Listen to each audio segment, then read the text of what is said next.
Phil Coyote is an American memoirist and former countercultural drifter whose autobiographical book Rainbow chronicles his life from the 1967 Los Angeles Lovin' through the 1970s Rainbow family movement. Born into a working-class family, he came of age amid the collapse of the 1960s idealism, hitchhiking across communes and gatherings in search of freedom, belonging, and spiritual meaning. Taking his name from a mystical encounter with a coyote, a Native American symbol of survival, he became both participant and witness to the evolving hippie counterculture. His writing captures the raw, unfiltered reality of that world, idealism mixed with hardship, communal love alongside chaos, and an enduring belief in peace and human connection. Rainbow, Memoirs of Phil Coyote is the autobiographical journey of a young man swept up in the heart of America's 1960s-1970s counterculture, tracing his path from the Los Angeles Lovin' at age 10 through a decade of drifting across communes, rainbow gatherings, and the backroads of the hippie movement. Blending youthful adventure with spiritual searching, Phil Coyote recounts encounters with icons, outcasts, and seekers as he chases freedom, love, and meaning amid the chaos of drugs, idealism, and the fading dream of the era. Told with raw honesty and nostalgic clarity, the memoir becomes both a coming-of-age story and a living history of a generation that sought peace, community, and transcendence beyond the boundaries of mainstream America. The book's dedication, to my mother, who didn't know where I was most of the time during those years. Neither did I, is both tender and self-aware, perfectly encapsulating the restless spirit and fractured love that runs through Rainbow. In Phil Coyote's story, it honors Muriel's enduring care despite the emotional distance and chaos of his wandering youth. The line carries a tone of humility and regret, a recognition that while he was lost in the search for freedom, she was lost in worry and absence. It transforms the memoir from a mere countercultural chronicle into a personal act of reconciliation, a son's belated thank you to a mother whose quiet patience and unconditional love anchored a life spent chasing rainbows. The introduction to Rainbow, written by Jody Bateman, frames Phil Coyote's memoir as both a personal journey and an important historical record of America's living counterculture.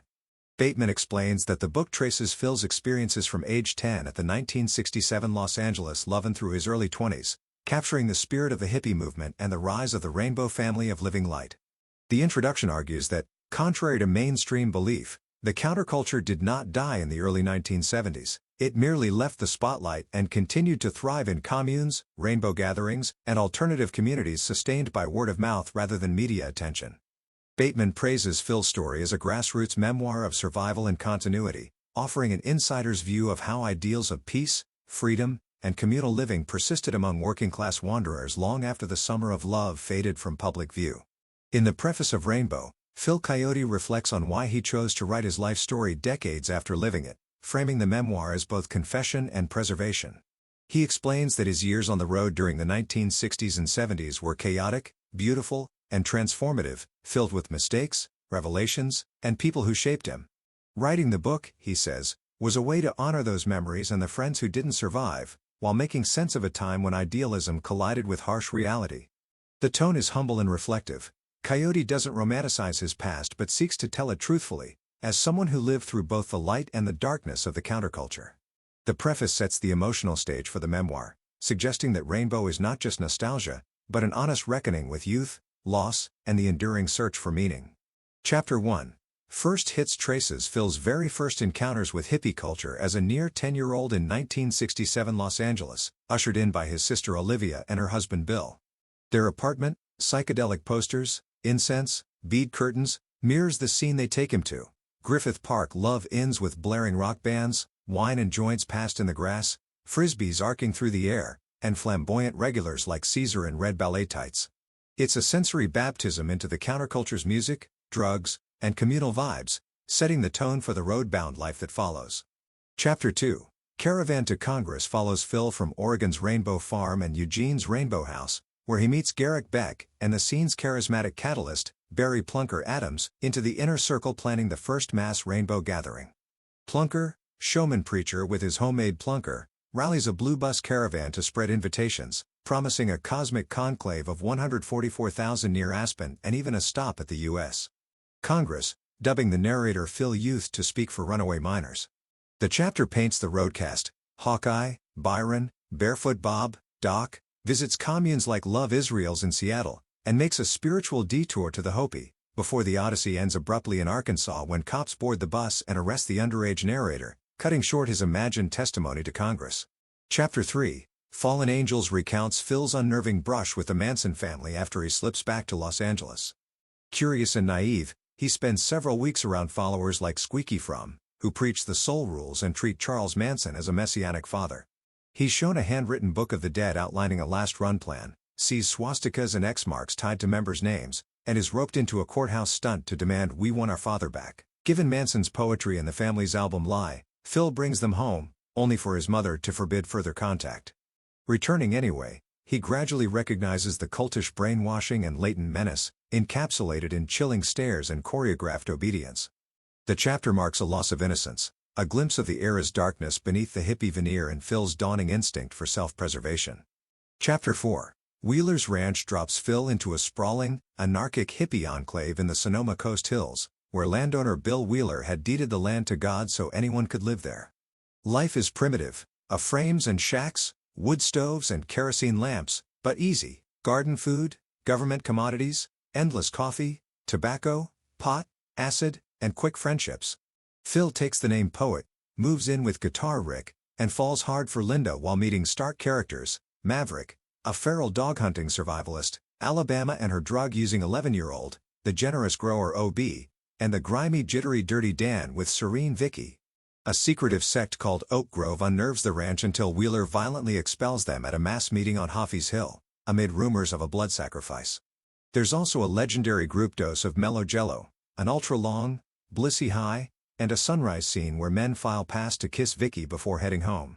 The idyll collapses when Tony frames Phil for robbing OB's pot patch, bootprints planted, stems hidden, prompting a hostile community meeting. Sensing a lynching vibe, Phil runs 5 miles to Bodega Bay, shedding Poet and escaping as Phil Youth.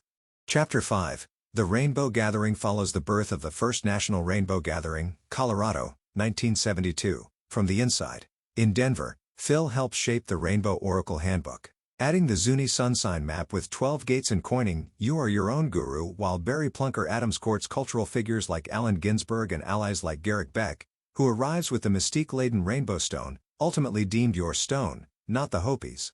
A scout finds a high country site above Strawberry Lake and Sacred Table Mountain near Granby, reportedly foreseen by a local rancher years before, and the caravan of dreamers converges into a makeshift city of camps, kitchens, councils, and prayer, the counterculture's vision turning real at altitude. Chapter 6, Rainbow Gathering 2. The sequel captures the second national gathering as a heady mix of beauty, excess and hard lessons. 2 straight-looking Texans fetch piles of peyote for thousands who trek up a ridge to chew the cacti. Phil breaks up an advance on his partner Linda, and realizes how precarious love can be in the free love scene. And amid canyon streams, communal bathing, dramatic vistas, and star-bright nights, the event feels both ecstatic and unruly before the story pivots toward the travels that follow. Chapter 7, The Big Apple and Canada follows Phil and Linda hitchhiking to New York, where her Brooklyn uncle, a gracious, outcast Episcopal priest, hosts them with meals, weed, and a tour up his cathedral's bell tower, even revealing he stashes his pot where he keeps the communion. At Washington Square, they catch David Peel and even spot John Lennon before a Yippee doxes celebrities' addresses, prompting Lennon to leave. Soon after, Phil and Linda part ways. Phil continues north, smuggled into Quebec by a trucker, hangs with hash-smoking Quebecers on Mont Royal, then heads toward Toronto, musing that Canada feels mellower and less politicized than the U.S. A driver named Ray Nadeau offers him lodging and work, seeming to make that new life possible. Chapter 8, Sagittarius, Taurus and Pisces follows Phil as he leaves rain-soaked Canada, slips back into the U.S., and falls in with the STP family, a streetwise offshoot of the counterculture whose mix of urban gang codes and hippie ethos reshapes his education on the road. He learns the group's origin story in New York around figures like Mike Motherfucker, STP John, Bishop, and Little Brother, their rituals of loyalty and remembrance, pouring out a drink for the dead, and their soundtrack of the Grateful Dead. The chapter's title reveals an insider explanation that STP stands for Sagittarius, Taurus, and Pisces, the zodiac signs of early martyrs to the family, while initiations range from rough hazing to informal anointing, capturing a hard-edged brotherhood with elastic, situational rules. Chapter 9, Moms finds Phil and friends trudging back to the Los Angeles area and taking refuge at his mother's small Pasadena house, which opens into a deep dive on his family roots. He sketches an outsized lineage: grandfather Ole Hansen, a former Seattle mayor and founder of San Clemente, both anti-radical Red Scare figure and supporter of unions, women's suffrage, and universal health care, contrasted with the family's later hard times after the Depression. Phil's mother, Muriel, the youngest of 10, emerges as a resilient performer-turned-survivor, a singer who did burlesque, even with Lenny Bruce, before grinding through low-wage work, raising Phil largely alone after splitting from his jazz drummer father, Cliff. The chapter frames his mother's modest Pasadena haven against a grand, complicated legacy, showing how glamour, scandal, and struggle braided into the backdrop of his wandering life. Chapter 10. The Bad and the Good of STP shows the STP family in stark contrast, as rough, unpredictable street kin and, at times, life-saving brotherhood. Phil drifts through Albuquerque's hustles and booze, gets initiated the hard way when Pigpen kicks in his teeth, and bounces between shabby shelters and kindred crash pads. He glimpses older STP figures trying to settle, like HB, in the tiny adobe town of Cuba, and mourns the despair that later swallows Slim. Countering the violence and chaos are moments of grace. A Jesuit priest in Odessa feeds and houses Phil and a friend, and the steadfast loyalty of Otis, whose calm, gentle presence becomes a refuge as they push on toward the woods of Oregon. The chapter's heart is the paradox of STP itself, equal parts menace and mercy, teaching Phil that survival on the road is as much about who holds you up as what you can endure. Chapter 11. Hippies and Hillbillies Tracks. Phil toured the 1975 Rainbow Gathering in Arkansas and the culture clash that erupts when backwoods locals and law enforcement collide with the freewheeling hippie encampment. What begins as the usual mix of panhandling, booze, and road reunions turns volatile at the Riverside site. A Babylon lookout system spirals into panic as tourist canoes drift past nude bathers, sheriffs storm a sweat lodge with guns drawn, even firing into the water as people flee, and armed hillbilly posses round up naked campers at gunpoint while bewildered hippies link hands and chant Om. Phil narrowly escapes arrest, wrapped in a borrowed serape after slipping away from a shotgun-toting captor, leaving the chapter as a stark snapshot of idealism colliding with rural hostility, fear, and farce. Chapter 12. The Gambler, An Ominous Dream, The Indians, and the Gathering follows Phil through a 1976 Montana arc of temptation, omen, exile, and ceremony. In Missoula he and Bear try making rent in the card rooms until a swaggering hustler named Wes God told me to sit in seat 5 shows them a winning fold early strategy, enough to score a cut, but also enough to scare Phil off gambling altogether. After a painful detour to Berkeley to rescue, and lose, Linda again, Phil reunites with rainbow friends at Barry Plunker's Kalispell cabin, dreams a warning about Kilo, and then watches it play out in real life during a chaotic laundry run that ends with Kilo's DWI arrest and Phil's public shunning at Barry's I Disown You, the chapter's ominous hinge. Seeking redemption, Phil and Dominic follow a sign of geese to the Blackfeet to invite them to the gathering, only to find gas tank wishcraft failing, tribal police scrutiny, and the tense politics of the 1970s Plains reservations. At the Montana gathering, tradition re-centers the story. Adolph Hungry Wolf leads a sweat lodge by a creek, and Garrick Beck's hands across the border plan culminates in a brief, silent human circle at the Waterton Glacier border, watched by unmarked cars with rifles, but completed without incident, closing the chapter on a note of fragile, hard-won peace. Chapter 13. Santa Fe to Rainbow Club Med finds Phil pausing his hard-traveling life to sink into Santa Fe's street rhythm, sleeping in bushes off the plaza, panhandling by day, and sharing cheap Frito pies from the Greyhound counter and scavenged pastries with drifters. The plaza becomes his social hub: music, dope runs to the river park, and a revolving cast of gentle hustlers and seekers. As fall cold creeps in, he drifts into the orbit of Patterson's white-robed Christ Brotherhood, which offers hot meals and spare beds in houses funded by pooled welfare checks, equal parts refuge and cultish control. The Rainbow Club Med of the title nods to the oddly cushy stretches of communal ease that punctuate the grind, moments when food, shelter, and fellowship briefly replace the road's scarcity, even as the chapter quietly foreshadows the return of chaos, loyalty tests, and spiritual confusion to come. Chapter 14. Waldo takes Phil out of the city grind and into a stark, mystical pocket of the New Mexico desert. Answering a friend's invitation, he rides to the ghostly settlement of Waldo near Cerritos, follows the cottonwood-lined Galisteo River, and climbs to a cliff-top stone house shaped uncannily like an owl's head. There he meets Charles, a tall, self-possessed desert adept in white clothes and Navajo-style moccasins, who welcomes him into a spare, hand-built sanctuary of stone walls, wood stove, and simple routines. The chapter lingers on landscape and mood, the hush of the high desert, the river crossing, the owl-faced house, and the feeling of being watched by the place itself. Waldo becomes a counterbalance to the road, less a commune than a quiet outpost, where survival is measured in firewood, water, and calm, and where Phil senses both refuge and an eerie, elemental test of who he is when the noise of the world falls away. Chapter 15. Gold, Diamonds, and the New Mexico Gathering drops Phil into a desert river site laced with quartz canyons and Anasazi traces, where he gravitates to the Shanty Sena security camp, a streetwise crew, meant to keep peace and curb violence, commerce, and alcohol. The camp's core, Tony Angel, Freedom, Bear, Kilo, Chuck Winsong, Crazy John and others, straddles idealism and hustle while a parallel circle of suave Hispanic operators drifts at the margins. In a surreal twist, Phil and friends briefly flood the gathering with gifted jewelry, watches, bracelets, even gold and diamonds as playful largesse rather than a scam, and the trinkets soon glitter across the crowd. Amid the euphoria, a psychotic outburst, a man hurling rocks, injuring a pregnant woman, forces security to intervene and hold him for authorities, a stark reminder of why the camp exists. Searching for identity in this charged mix of generosity, danger, and myth, Phil adopts the name Coyote, embracing the trickster survivor spirit that seems to define both himself and the times. Chapter 16.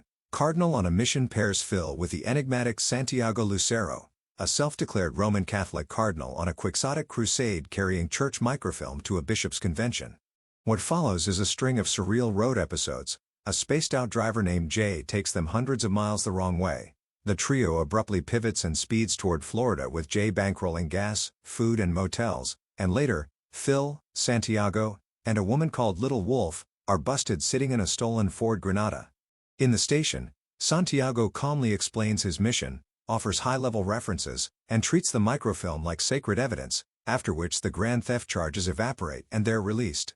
The chapter blends faith and flimflam, showing Phil swept along by a charismatic holy man whose serene certainty repeatedly bends bureaucracy and bad luck, leaving the reader unsure where providence ends and performance begins. Chapter 17.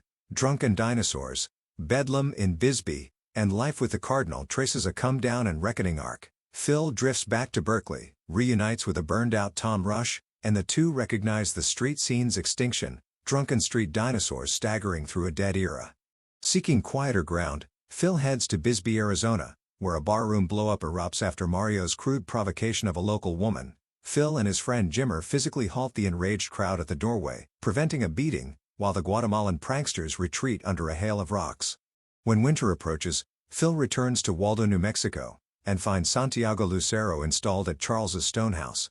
The two fall into a sparse desert routine, Phil hauling wood, Santiago cooking and hiking to Sunday Mass in Cerrillos, offering a strange, monastic calm after the chaos of the road. Chapter 18. Chasing the Sun follows a scramble for warmth and meaning as Phil falls in with a spaced-out driver, Jay, and later, a loose caravan of Rainbow/STP friends barreling toward Florida and the Gulf. The trip swings between Providence and chaos, diners at dawn, travelers checks footing gas and motels, a brush with missionaries that briefly has Bear proclaiming it's Jesus, and then a slide back into booze, acid, and road rituals. Candy conjures funds by phone, tequila flows at the border, and a fog-thick night nearly turns fatal when a semi scrapes past their truck. They reach the coast in gale-force winds, then camp on Padre Island, still high, walking along pier at pre-dawn as waves hammer the pilings, an eerie, beautiful pause where exhilaration shades into foreboding, friendship, and the sense that something tragic is closing in. Chapter 19. Returning west is a cold, hard trek back across America that doubles as a moral pivot.